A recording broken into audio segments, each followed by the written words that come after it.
On today's episode of Undercover Boss, we're gonna count down all the great bosses that went undercover and discover some of the most greatest employees inside their company and rewarded them as much as they could. I'd like to contribute $20,000 to help you get your kids into college, man. And provided opportunities for the greatest promotions ever seen on Undercover Boss history. So today we'll be showing you the top 5 biggest promotions on Undercover Boss. Number 1. Hooters Promo Girls. This episode features the CEO of Hooters, Kobe Brooks, going undercover inside his restaurants. Hooters are known for their half-naked women, which are considered not appropriate for families, but Kobe plans to change the stigma and get more customers. To achieve this goal, Hooters has promo girls who go outside and promote the restaurant, and in this episode, Kobe joins in and sees the hardship that they face. He meets up with Brittany and Amanda, and they first give him the Hooters shirt, which is very tight on him. And when he asks why, they tell him that that's how it's done. I don't think I'm gonna fit in all any. Well, we have to fit into them, so you have to too. There you go. Oh goodness. They then go outside and give free samples and promote the restaurant, and Kobe knows the company well, so he knows what to sell, but he's not charismatic enough and can't convince people to come. He then sees the girls do their job, and they were very enthusiastic and were great at their jobs. How are y'all doing? Hey, how are you? We work at Hooters downtown in the West End.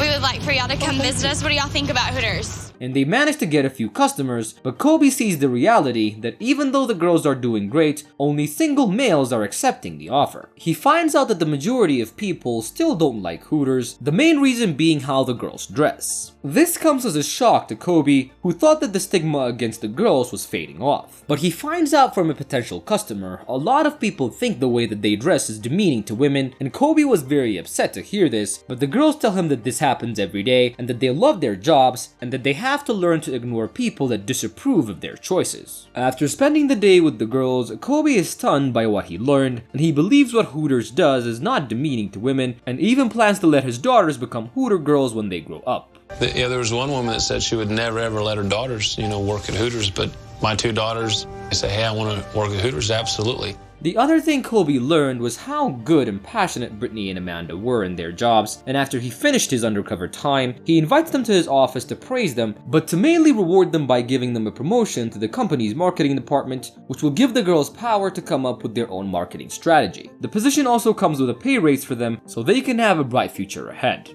Number 2. Installer from Skyzone. This episode features the youngest CEO in Undercover Boss history going undercover in his family's business and finding the great employees that make his company work. Jeff, the owner and CEO of Skyzone, goes undercover and meets up with installer Keith, who mainly works on installing the safety proofing on trampolines. He teaches him how to build the trampolines, and from the very first second, Jeff sees Keith is passionate about safety and loves the job. I do all the dirty work, but I love Skyzone. I think you have to have a passion because you're on the road 300 days out of the year, so you better like it. Which are important qualities that every employee needs to have. Jeff follows Keith's lead and... Alright, so now with the spring, what you want to do is hook it here.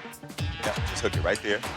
Tries to tie up the trampoline springs, but he was too slow and couldn't properly tighten up some of them, but Keith was patient with him and helps him do it properly. I want him straight, Scott. This, you gotta focus in, bro. This gotta be here. On the hammer lock? This gotta be about here. After doing their work, they sit down for a break, and Jeff learns that Keith has a 2-year-old daughter and that he doesn't get to see her often because his job makes him travel most of the year. He also learns that Keith had a bad childhood and was in prison for 4 years when he was younger. But after getting out, he met his wife, and now his life goal is to be a good husband and a good father. It's all about my ladies. When you're married and you have kids, you come third. It goes child, wife, you.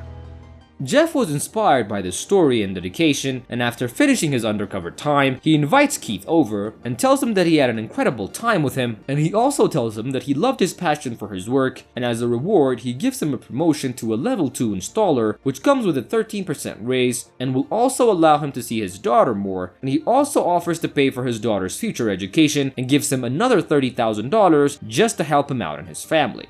Number 3. The flight attendant from Frontier Airlines. In this episode, the CEO of Frontier Airlines, Brian Bedford, meets amazing employees during his undercover time, but one was very special that the CEO decided to give a massive promotion. Brian has worked 2 jobs before this one, and he meets up with Tui to work as a flight attendant, and Tui first gives him his uniform and teaches him how to greet and seat the customers. Brian was awful at the job as he was too talkative with the customers and was slowing everybody down. He's too focused talking to passengers. San Diego's not bad. We have to speed up the process so we can get out of there. This leads Tui to talk to him in private, and although Brian tries to improve and act faster, the flight was still delayed by 15 minutes. They then do the safety presentation before the flight, and after they start serving the customers and he sees how Tui interacts with the customers, and Tui is very energetic and fast and polite, and this makes him liked by both the customers and the co-workers. He's also memorized and implemented the company's standards perfectly, which makes Brian happy. After their flight, the two get to talk, and Brian learns that Tui worked 6 days a week as a flight attendant, but he is still struggling a lot. He tells him that he has to do a lot of work sometimes, even work 2 or more jobs on the side to support his family. He also reveals that his pay has been getting cut and feels like that they're getting screwed over by the company, and if this continues, Tui would be looking to find a new job at other places. Brian sees the new company restructuring has hurt the flight attendants unintentionally, and he planned to fix the situation. He was impressed by Tui's performance, and after his undercover time came to an end, he invites him over to his office to reward him. He first tells him that he was really good at his job, and then he goes on to tell him that he's created a brand new committee and offers him the chairman's position, which will come with a good pay raise, and also gives him $20,000 so Tui can send his children to college. Tui was very grateful for the opportunity and works hard to grow even more within the company.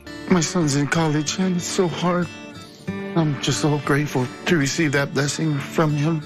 Number 4. Maintenance Manager from American Seafoods. In this episode, the CEO of American Seafoods, Brent Bodell, gives a promotion to an employee that fired him during his undercover time. Brent is a Dutch immigrant that worked his way out of the fishing vessel into becoming the CEO of a $500 million company. He's gone undercover to get back to the front line to see how things are going on, and he meets his first employee, John, who was a maintenance manager in one of their warehouses. They first go into a fish pit for their first task, and John tells him that the pit is cleaned once a month and tells them to get ready to get inside. The pit was very deep and stench with the smell of dead fish and oil, which was very appalling, but Brent had to do it. But just as Brent was starting to get inside, he is hit with boiling water and screams to get back up immediately.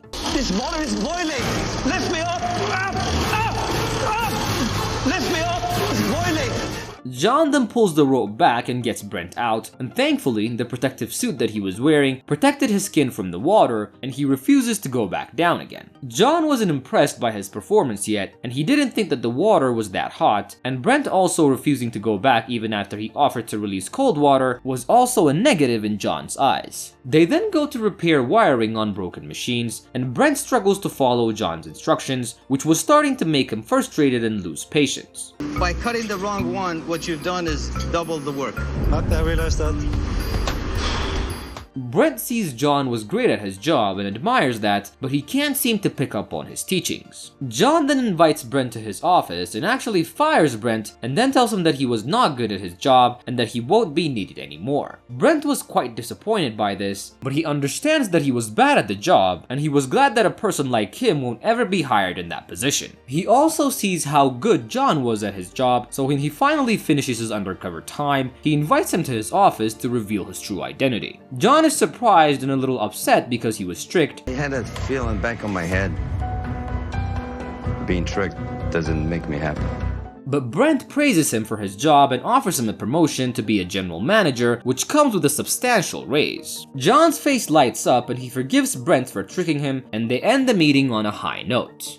Number 5. Shift Leader from Menchies. In this episode, the owner and CEO of Menchies, Ahmet, goes undercover and finds the best employee on the first day. He meets up with Dylan, who first makes him button up his shirt and dress properly. How you feeling today? I'm feeling great. How are you? Okay, all right. I need you to button up all of this. And next he teaches him how to clean up the yogurt station and encourages him to be more enthusiastic while greeting customers. The customers, they say, "Hi, welcome to Menchies." You see this lady right Hi, here? welcome to Menchies. About it, make your voice loud enough. Ahmet was a rigid guy, so relaxing and being more upbeat was harder for him, but he appreciated Dylan's energy. He also sees Dylan is actually great at his job and is very diligent on everything that he does. Dylan finds it important to follow company guidelines and gives the customers the best experience possible. Ahmet was inspired by Dylan and tries to do his work pretty fast, but he just looked frantic. But Dylan still appreciated his dedication. Next they go in the back and wash the dishes, and while working together, he learns that Dylan has worked there for a year and a half and he loves his job, but the pay was not good, which was forcing him to stop school and postpone his dream of becoming a dental hygienist. For now, he wants to grow in the company and become a manager so he can better support him and his daughter. Ahmet relates to this story and ambition, as he also had big dreams but a small chance to make them come true when he was his age, and after finishing his undercover time, he invites him to his office and gives him good news. He first tells him that he reflects what it means to be a great shift leader, and then he offers him to a store manager, which was a big promotion. We're going to be promoting you to be the next store manager of Queen Anne. Oh, really? And I'm going to be giving you a $5,000 raise. And he also gives him $10,000 so he can continue his college study, and on top of that, he gives him a brand new car. A brand new car waiting for you. And this concludes our list for the biggest promotions in undercover history,